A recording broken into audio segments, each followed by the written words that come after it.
$5,000 designer dress, only to hear my stepmother bark into her radio, "Security, remove this trash." The guard didn't care that I was the biological daughter of the billionaire hosting the event. He grabbed my arm and escorted me out into the pouring rain while the entire high society crowd whispered and laughed.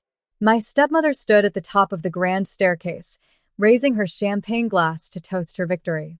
She thought she had finally won, completely erasing me from my father's life. I didn't scream. I didn't make a scene. I just wiped a tear from my cheek, walked back to my car, and opened my laptop. By the time they reached the main course, I had legally transferred the hotel, the land it stood on, and $17 million from the corporate accounts into my private trust. Minutes later, my phone began to vibrate violently. 68 missed calls. By midnight, they were pounding on my front door, begging for mercy. My name is Maya, and at 26 years old, I was supposed to be celebrating the legacy of the hotel empire my father and I built from the ground up. Instead, I was standing in the magnificent marble lobby of the Grand Plaza Hotel, watching my stepmother, Victoria, orchestrate my public execution. The air was thick with the scent of expensive perfume and roasted champagne, a high society gala meant to honor my late father's memory. Victoria stood at the top of the sweeping twin staircases, draped in diamonds that my father's hard work had paid for. When her cold green eyes locked onto me, her face contorted into pure malice. She didn't hesitate. She raised her walkie-talkie and barked, "Security, remove this trash immediately. She doesn't belong here." A massive guard, a man whose paycheck was processed through an account bearing my family name, stepped forward and grabbed my upper arm. The grip was tight, humiliating, and entirely unprovoked. As he marched me across the polished floor toward the exit, the entire crowd of elite investors, local politicians, and media personnel went dead silent. Then the whispers began. Soft, mocking laughter cut through the classical music. I looked back one last time and saw Victoria smirk, raising her crystal flute to toast her victory. She genuinely believed she had stripped me of my dignity and my birthright. I didn't scream, and I didn't cause a scene. I let him escort me out into the freezing rainy night, knowing she had just sealed her own doom. The cold rain soaked through my dress within seconds, but I barely felt it. The freezing drops on my skin were nothing compared to the absolute burning fire that was taking root deep inside my chest. I walked calmly across the asphalt of the VIP parking lot, my high heels clicking against the wet pavement, until I reached my car. I got into the driver's seat, pulled the door shut, and let out a long, slow breath. Victoria thought she had just broken me, but she had actually just cleared the board for my final move. You are watching from, so I can see how far my voice has traveled tonight. Trust me, you do not want to miss how a simple, quiet click of a mouse button instantly stripped that arrogant woman of absolutely everything. The funeral flowers were still fresh when Victoria and her 28-year-old son, Julian, decided to completely destroy me. My father had passed away suddenly from a massive heart attack just 3 months ago. He was a self-made billionaire, a visionary who built a luxury hospitality empire from scratch. But while he was busy building our future, he made one fatal mistake. He married Victoria. For 5 years, she played the role of the doting, supportive wife perfectly, while Julian acted like a grateful stepson. But the moment my father's heart stopped, their masks shattered completely. They treated me like an unwanted ghost in my own home. Within 48 hours of the funeral, Victoria changed the security codes to the family mansion, leaving my personal belongings out on the driveway in plastic trash bags. When I called her demanding an explanation, she laughed coldly and told me that my time living off my father's generosity was officially over. Julian immediately moved into my father's primary office, driving his classic sports cars and treating the company bank accounts like his personal piggy bank. They genuinely believed they had inherited the entire empire because of an outdated will Victoria had forced my father to sign years ago during a brief medical scare. For 3 months, they ignored my emails, blocked my phone number, and went out of their way to humiliate me in front of the board of directors. They wanted the world to think I was just a bitter, greedy daughter who had been cut out of the family fortune. They had no idea that while they were busy spending money on designer clothes, luxury vacations, and planning this grand hotel gala, I was quietly watching their every move. What Victoria and Julian consistently failed to realize was that I wasn't just my father's daughter, I was his chief asset manager. While Julian was flunking out of business school, I was sitting in corporate boardrooms helping my father structure the legal framework of our entire hospitality empire. I knew where every single dollar was buried. 2 weeks before the gala, I began a thorough audit of our corporate accounts and uncovered a paper trail.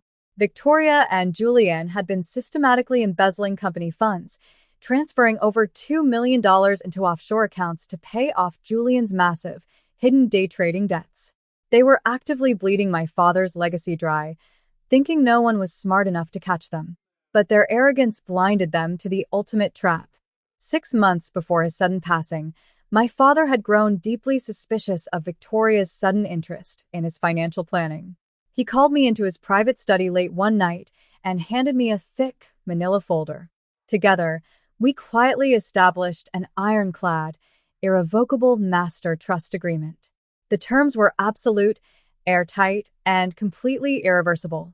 The Grand Hotel, the prime commercial land it sat on, and $17 million of liquid operational funds were all legally tied to this master trust.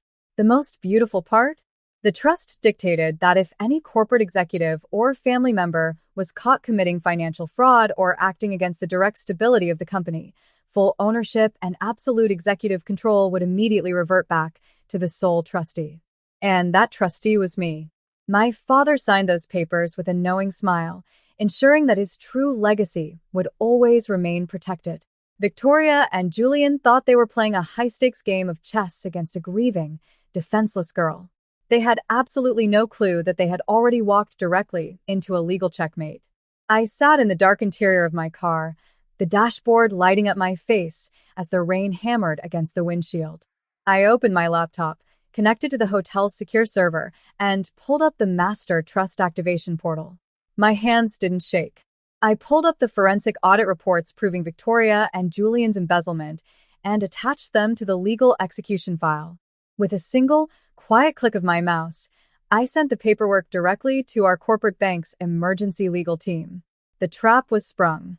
The digital execution was instantaneous and devastating. Within 60 seconds, the system recognized the fraud violation and triggered the master trust clause. I watched the screen as ownership of the Grand Plaza Hotel, the land titles, and $17 million in corporate assets shifted out of the family business name and locked securely into my private trust. But I wasn't done yet. I opened the hotel's property management software and revoked Victoria and Julian's executive access codes, locking them out of the system entirely. Then came the real-time payoff. The $17 million I moved included the active operational accounts that funded the gala happening right inside. I remotely deactivated the corporate credit cards assigned to Victoria. Down in the ballroom, the high-end catering staff, the premium liquor distributors, and the live orchestra were all being paid via automated hourly authorizations from those exact accounts. As the clock struck 9, every single transaction began to flash bright red on my monitor. Declined. 0 funds available. The glamorous, multi-million-dollar party Victoria was using to cement her high society status was suddenly completely broke, and she was legally liable for every single cent. I drove back to my modest apartment, poured myself a warm cup of tea, and set my phone down on the kitchen counter.